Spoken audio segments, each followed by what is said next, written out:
Hi, I'm mixed media artist Juliana. Well, the first place we're going to begin is with an altered book, and that's going to be our structure. And altered books is a subcategory of artist books, and I'll be talking more about that in the class. But artist books and altered books have a really exciting art history, and I hope you will look into that further. So what I want to talk about right now is, how do you choose a book to alter? I always say, let the book choose you. If I say, well, this is too big or this is too small, if it's perfect and it's right for you, you're going to want to choose it. So before I go further about how to pick a book, I'm going to show you one of my artist books that I created in art school. So this is about 1987, and this is going to be my first altered book. So I made a cage for this book. And what is an altered book? Just briefly, it's an art piece. It's sort of a product. It's a project considered from beginning to end as a finished work of art. So I made mine. This was like a 1920s book on psychology. And I made my own paper and covered over some of my writing here, covered over the pages. I glued pages together. I sewed them together. I dipped them in wax. I covered them in different kinds of materials that would stain my handmade paper. It's upside down. And this was a story about someone I know, and this is called Prisoner, and that's why this book has a little cage. In our process, we're not going to be thinking about our project from start to finish. It's really going to be more about creating this really exciting and fun container using altered book methods of kind of rearranging the book and preparing papers and stuff. And what I love about altering books is the intimacy of working within a book format. When I open it, I can put my voice in here, say what I need to say, and then I can close the covers and it's protected. My words, my thoughts, my feelings, they're all protected in this book. We're looking to express ourselves authentically. I love books and I love working in books because a book, that's how it's already a story. It's inherently a story. There's a certain sequence of turning the pages that happens there. And so this is really going to assist us in our journey to telling our stories. Here's one of these books, and I'm going to say, I think this is too small. You guys get to decide. As I share my books here, I'm going to be talking about what I think is good, what I think is bad, good binding, bad binding, okay? And then you're going to take all that and let that go and make your own decisions. You're gonna hold it. Like, does it feel right to you? Does it smell right? Does it feel good in your hands? I mean, some of these used books, and you're going to find them at library sales, used bookstores, rare bookstores, tiny libraries, and you probably have something on your shelf that you can use, that you're ready to let go of. And you could use a blank sketchbook. You could use a writing journal, a visual journal, an artist journal. I mean, any of those things that are made for mixed media, you could. But I think it's more fun to alter a book because we're going to get some ideas from the initial material that already is here, whether it's words or images. So we're going to be inspired by what happens here. I think binding, even that, I say find something that's structurally good, that's not falling apart. But sometimes that's the fun part of altering a book, is sort of fixing it and mending it and making it your own. So let me start with what I'm going to say are the no's first. And I say no spiral binding. On your own, you can work with anything, but as we work through the class, I think that's just going to be better. And I have this was, I think, my mom's or my grandma's, this Betty Crocker. It's falling apart. We could fix it. And inside it has this cool ring binding. I'm going to say no to this too for this class. It's just too easy for the pages to fall out.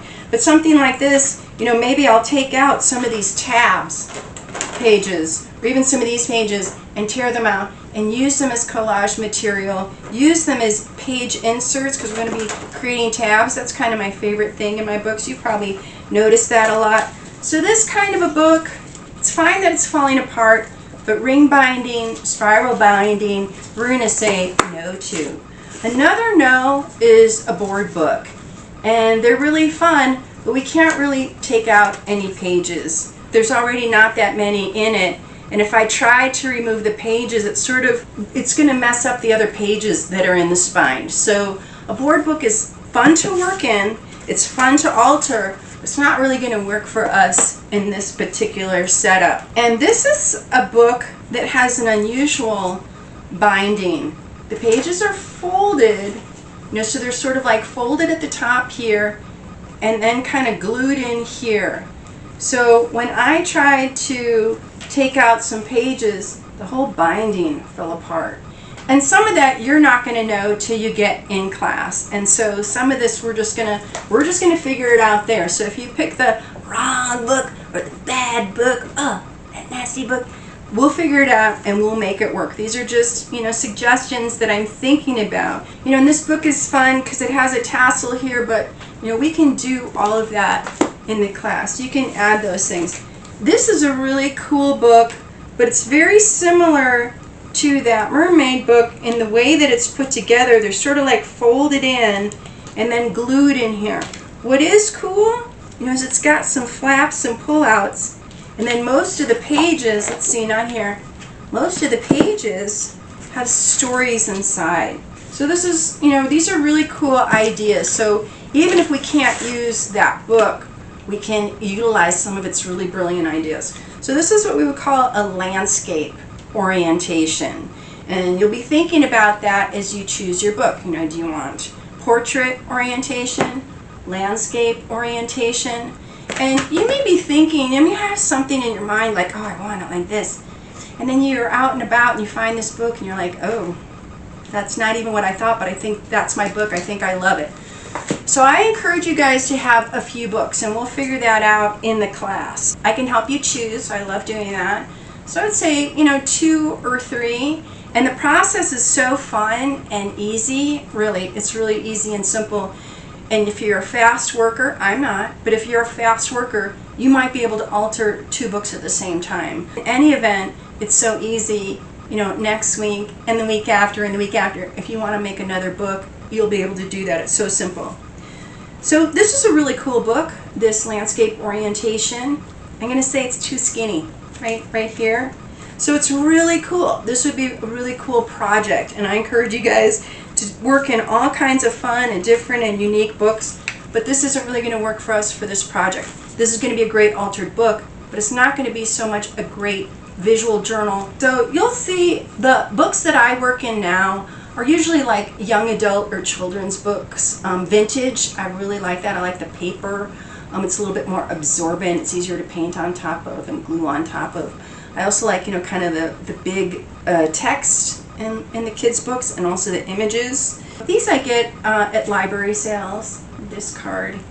And you'll see most of my favorite books are around the same size, kind of same thickness. This is a nice thickness just because you will definitely finish this in the class. When we have a lot of pages, it's just longer. It's just going to take longer to finish up, and that's okay. So that's a nice skinny one.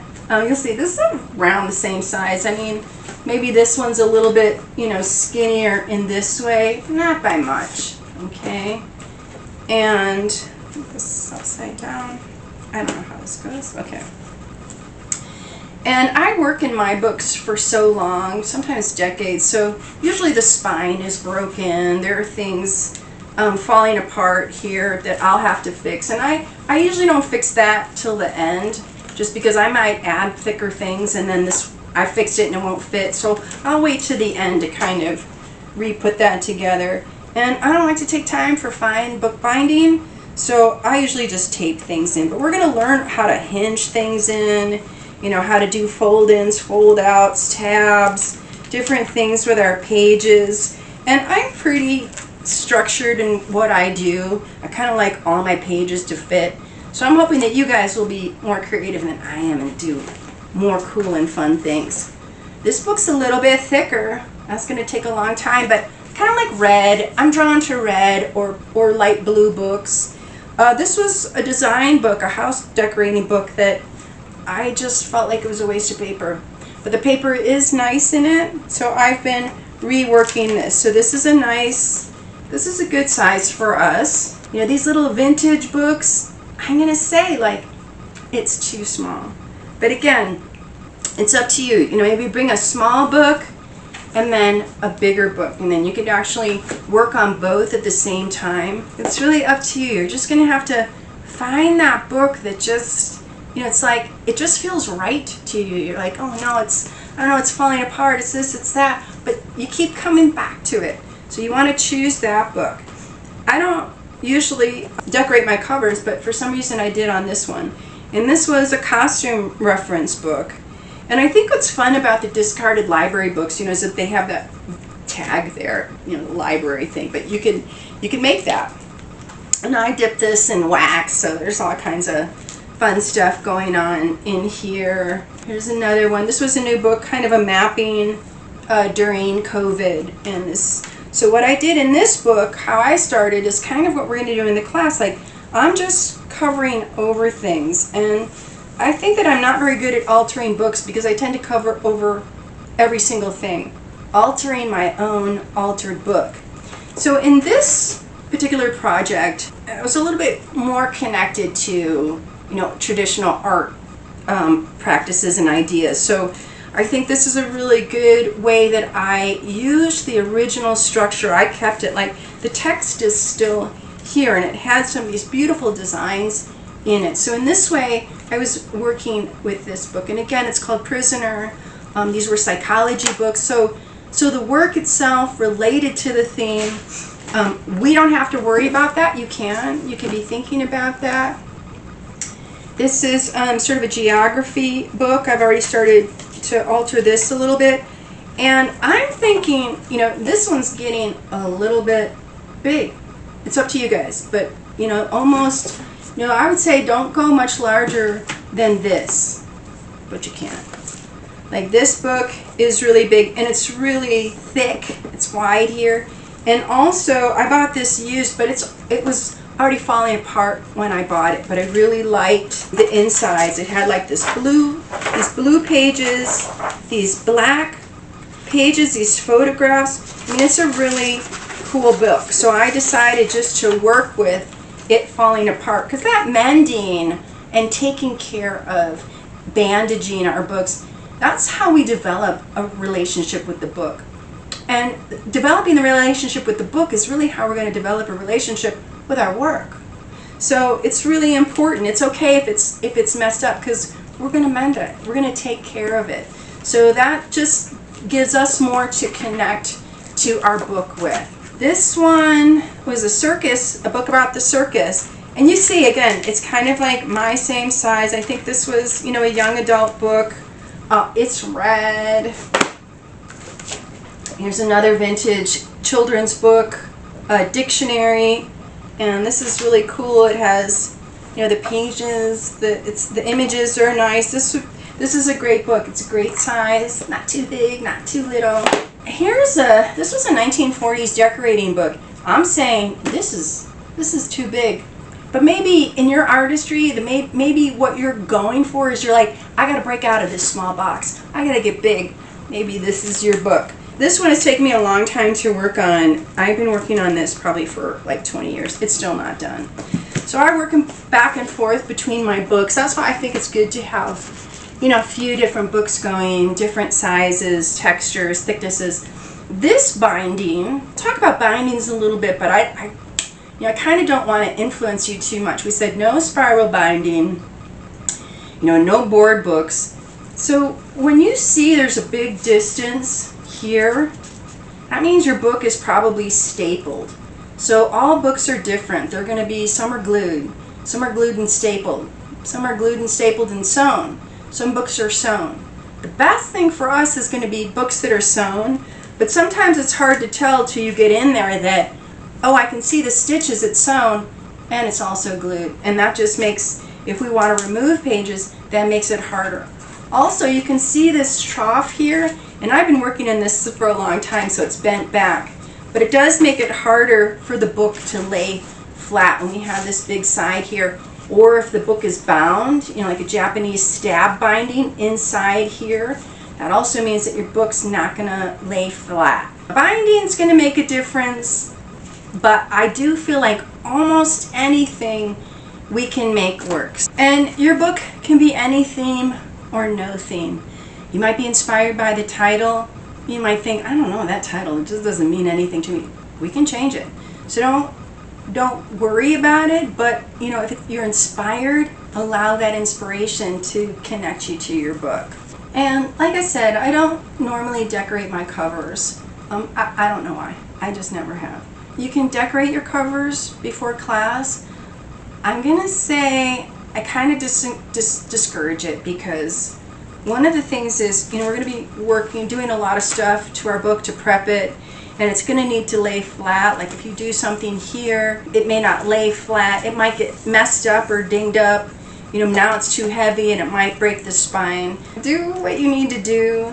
You know, it could get messed up, but it might set the stage for you. So if that feels important to you, you know, by all means do that. I mean, maybe it's just as simple as painting the cover because you don't like the title. Probably the paint will probably crack a little bit because we're going to be opening and closing it a lot. We're, you know, turning it over, turning it around. You may want to just come in with a blank slate because you don't know what the book is about yet. You don't know what your story is yet. And that's something we're going to discover in the class. And that's, I think, usually why I don't decorate my covers until the end, when I know what the book is about, except that now I'm already moving on because I'm done. So you'll just have to see how you feel about that. And don't worry too much about it. You know, maybe grab the first 2 books that you see and bring those, and fuss around a lot about, oh, which is the right book. And then, you know, the day before class, pick something and show up with it. And it's going to be great. Whatever you pick, we're going to make it work, and you are going to love it. I guarantee it. Altering books is my favorite thing. I used to only work in blank sketchbooks or blank journals.